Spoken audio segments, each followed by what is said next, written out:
Hello friends, मैं हूं ऋतिक वैष्णव और आप देख रहे हैं मेरा चैनल उदयपुर वाला ऋतिक। अगर आप भी प्लान कर रहे हैं लक्षद्वीप ट्रिप तो आपने क्लिक किया है एकदम सही जगह। मैं ऋतिक वैष्णव आज आपको लक्षद्वीप ट्रिप की सारी इन्फॉर्मेशन इस वीडियो में देने वाला हूं, तो वीडियो को स्किप बिल्कुल भी मत करें और एंड तक वीडियो पे बने रहें। तो अगर आप भी प्लान करें लक्षद्वीप ट्रिप तो मैं आज आपको इस वीडियो में सारी चीज़ें बताऊंगा कि आप वहां पे कैसे जा सकते हैं, जाने के क्या क्या रूट्स है, आप वहां पे कैसे स्टे कर सकते हैं, वहाँ पे रहने के क्या क्या ऑप्शन आपको मिलेंगे, खाने में आपको क्या क्या मिलेगा और वहाँ पे घूमने के कौन कौन से अच्छे अच्छे प्लेसेस हैं। तो बने रहें हमारे वीडियो पे एंड तक और वीडियो को स्किप बिल्कुल भी ना करें। और अगर आपने अभी तक हमारे चैनल को सब्सक्राइब नहीं किया है तो एक बार जाके चैनल को सब्सक्राइब करें और वीडियो में एंड तक बने रहें। तो चलो चलते हैं।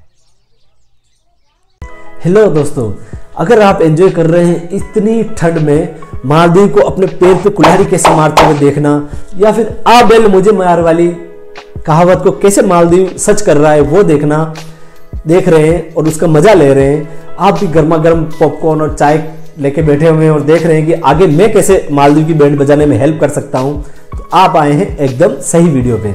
अगर आप चाह रहे हैं कि आप भी लक्षद्वीप जाएं और मालदीव को ठेंगा दिखा दें कि भाई हम भी किसी से कम नहीं हैं, अगर हमारे उंगली करोगे तो तुम्हें भी भुगतना तो पड़ेगा, तो आप आए हैं एकदम सही जगह। आप जाना चाहते हैं लक्षद्वीप बट आपको पता नहीं कि लक्षद्वीप है क्या, भारत में किस जगह पे स्थित है, वहां पे कैसे जाया जाए, वहां जाने के लिए कोई परमिट तो नहीं चाहिए, वहां पे जाने के लिए रूट्स क्या क्या रहेंगे, कितने दिन का प्लान रहेगा, क्या कितना बजट लगेगा, अगर आप ये सब जानना चाहते हैं तो आप आए हैं एकदम सही जगह। मैं आपकी हेल्प करूंगा मालदीव को उसकी औकात दिखाने में।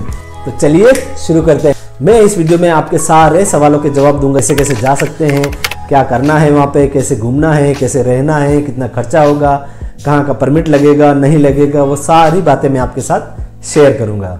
फर्स्ट बात कर लेते हैं लक्षद्वीप की कि लक्षद्वीप है क्या। लक्षद्वीप एक आइलैंड है, छोटे छोटे द्वीपों का समूह है। इसमें 32 द्वीप है, 32 आइलैंड है, वो सारा ग्रुप मिलके कहलाता है लक्षद्वीप, जिसका कुल क्षेत्रफल अराउंड 32 किलोमीटर स्क्वायर है। और ये इंडिया के केरल के कोची डिस्ट्रिक्ट से लगभग 300 किलोमीटर की दूरी पे है, पश्चिमी तट पर अरेबियन सी में। एक यूनियन टेरिटरी है और ये इतना खूबसूरत है ना कि अगर आप वहाँ जाएंगे तो आपको एहसास होगा कि आप किसी अलग ही दुनिया में आ गए, किसी अलग ही युग में आ गए हैं। इतना शानदार और इतना खूबसूरत है। और जो लोग भी मालदीव का प्लान कर रहे हैं ना, मैं उनको बता देना चाहता हूँ कि एक बार आप इंडिया घूम के देखिए, आप दुनिया भूल जाएंगे। अब बात कर लेते हैं रूट की कि लक्षद्वीप अब है तो पानी के अंदर, वहाँ पहुँचना कैसे है, आप कैसे वहाँ तक जा सकते हैं, कि कहाँ से आपको फ्लाइट मिलेगी या शिप मिलेगी या बस से जा सकते हैं कि नहीं जा सकते हैं, ये सारा डिस्कस करेंगे। तो ये एक द्वीप है, द्वीप मतलब चारों तरफ से पानी से घिरा हुआ है, तो सीधी सी बात है कि बाय रोड तो आप वहाँ तक नहीं जा सकते, आपके लिए कोई ऑप्शन नहीं है बाय रोड जाने का। तो अब दो ही चीज़ें बचती, या तो आप बाय एयर चले जाओ या बाय वाटर चले जाओ। फर्स्ट बात कर लेते हैं बाय एयर की।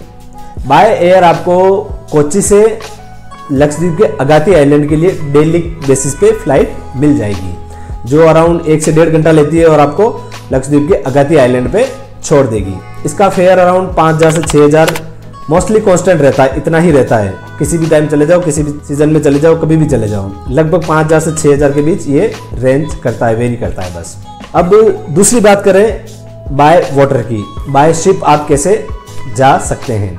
बाय शिप भी आपको कोच्चि से ही जाना पड़ेगा, क्योंकि मेनलैंड और लक्षद्वीप के बीच में जो सबसे पास की जो जगह है वो कोच्चि पड़ती है, जहाँ से अराउंड 300 किलोमीटर का डिस्टेंस है लक्षद्वीप के लिए। तो आपको कोच्चि से दिल्ली की 3 या 4 ऐसे कुछ शिप्स चलती है, वो मिल जाएंगी, आप वहाँ तक जा सकते हैं। उसमें बट टाइम ज़्यादा लगेगा, लगभग 14 से 18 घंटे का उसमें टाइम लग जाता है।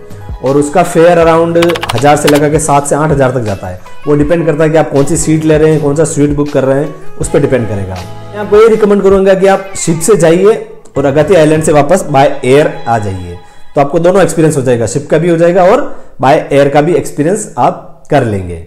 अब मैं लग्जरी क्रूज शिप्स की बात करूँ तो एक कॉर्डिलिया जो चलता है, कॉर्डिलिया एक शिप कंपनी है जो एक लग्जरी शिप चलाता है, वो भी लक्षद्वीप तक आपको लेके चला जाएगा, पर उसके प्राइस बहुत ही ज़्यादा हाई रहेंगे। तो मैं यहाँ ये मान के चल रहा हूँ कि आप बाय वाटर तो जाएंगे और बाय एयर वापस आएंगे। इसी तरह से मैं आपको आपकी आइटिनरी बताऊंगा। अब ये तो हो गई थी रूट की बात। अब बात कर लेते हैं परमिट की बात।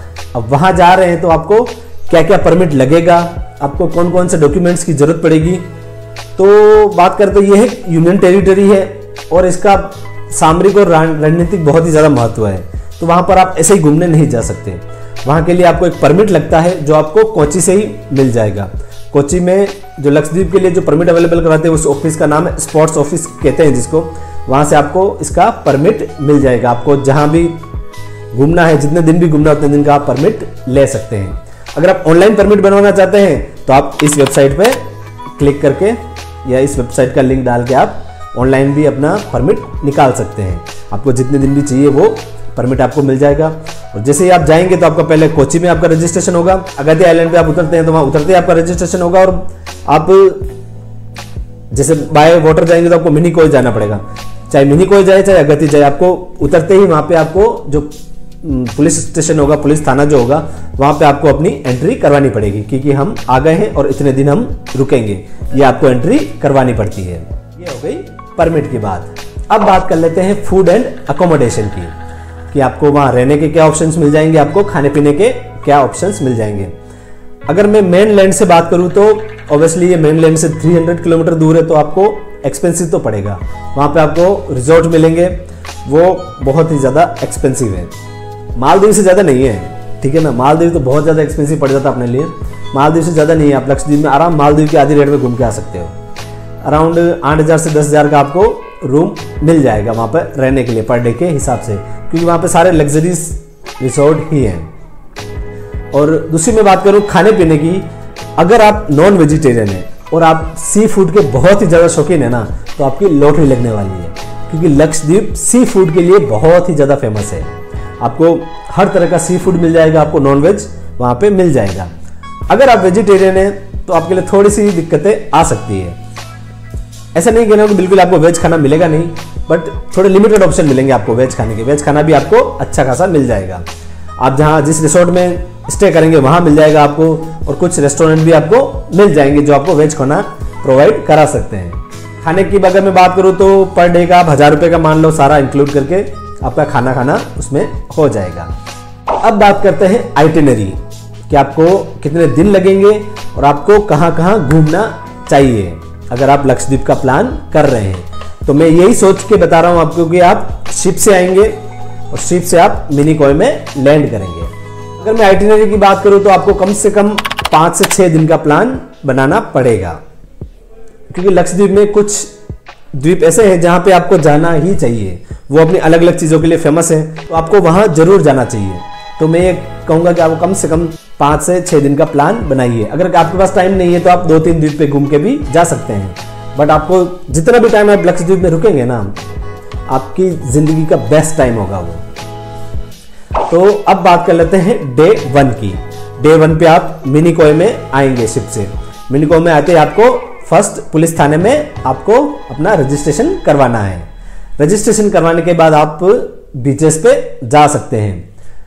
आप लक्षद्वीप में किसी भी बीच में चले जाओ, किसी भी द्वीप पे चले जाओ, हर जगह आपको एक तो साफ सुथरे बीच मिलेंगे, दूसरा आपको क्रिस्टल क्लियर वाटर मिलेगा, तीसरा आपको एकदम टर्कोइस ब्लू कलर का पानी देखने को मिलेगा। तो आपको मजा आ जाएगा देख के। अरेबियन सी का जो भव्य स्वरूप हो वो देखने को मिलेगा आपको। तो आप मिनी कोय में बीच में चले जाइए। वहाँ पे आप वाटर एक्टिविटीज कर सकते हैं, जैसे स्कूबा डाइविंग हो गई, स्नॉर्कलिंग हो गई, या फिर कायाकिंग हो गई। ये सारा आप कर सकते हैं। स्कूबा डाइविंग मैं कहूँगा मिनी कोय में मत कीजिए, आपको मैं आगे बताऊंगा किस द्वीप पे आपको स्कूबा डाइविंग करनी है। तो ये वीडियो पूरा भी देखिए, आपके लिए बहुत इंफॉर्मेटिव होने वाला है। अब ऐसे करके आपका शाम हो जाएगी। शाम को आप लाइट हाउस बना हुआ वहां पे आ जाइए। वहां पे आपको मिनी कोय का बहुत ही शानदार व्यू मिलेगा। वहां से आपको अरेबियन सी दिखेगा एकदम शानदार वाला। आपको डबल कलर का पानी दिखेगा, एक तरफ टर्कोइस ब्लू मिलेगा, एक तरफ आपको ये स्काई ब्लू कलर का पानी देखने को मिलेगा। पूरा मिनी कोय द्वीप आपको आपकी आंखों के सामने दिख जाएगा। इतना शानदार व्यू मिलेगा। इस तरह से आपको व्यू का एंजॉय करते हुए आपका डे 1 वहीं एंड हो जाएगा। अब बात कर लेते हैं डे 2 की। डे 2 में आपको जाना है कल्पेनी आइलैंड। वो अब वहां पे एक आइलैंड से दूसरे आइलैंड पे जाने के लिए आपको कोई बस या ऐसा नहीं मिलेगा। आपको वही शिप से जाना पड़ेगा, और शिप में अराउंड ये देख लो 2500 से 3000 आपका पर पर्सन का किराया रहता है। इतना आप मान के चलिए। ये किसी भी एक द्वीप से दूसरे द्वीप के बीच में जाने की मिनिमम प्राइस है, और आपको 3 से 4 घंटे मिनिमम आपको लगेंगे ही लगेंगे। तो आप कल्पेनी आइलैंड चले जाइए। कल्पेनी आइलैंड अपने आप में इतना खूबसूरत बीच है कि आप दंग रह जाएंगे देख के। आपको एहसास ही नहीं होगा कि आप इंडिया में घूम रहे हैं। यहाँ पे अगेन आपको वही ब्लू कलर का पानी मिलेगा, एकदम क्रिस्टल क्लियर टर्कोइज ब्लू पानी। उसके बाद वाइट सैंड के बीच मिलेंगे आपको। आराम से वाइट सैंड के बीच पे बैठ के आप नारियल पानी पीते हुए अपना टाइम निकाल सकते हैं। अब इस तरह से आपका डे 2 कल्पेनी आइलैंड में खत्म हो जाएगा। अब बात करते हैं डे 3। डे 3 में आपको जाना है कल्पेनी से कदमत आइलैंड। वही सेम आपको शिप से जाना है। 2500 से 3000 का आपका रेंट रहेगा। 3 से 4 घंटे आपको लगेंगे एक आइलैंड से दूसरे आइलैंड में जाने के लिए। अब कदमत आइलैंड किसके लिए फेमस है? कदमत आइलैंड फेमस है स्कूबा डाइविंग के लिए, क्योंकि वहां का पानी लक्षद्वीप के सारे द्वीपों से सबसे ज्यादा क्लियर पानी आपको कदमत आइलैंड पे ही मिलता है।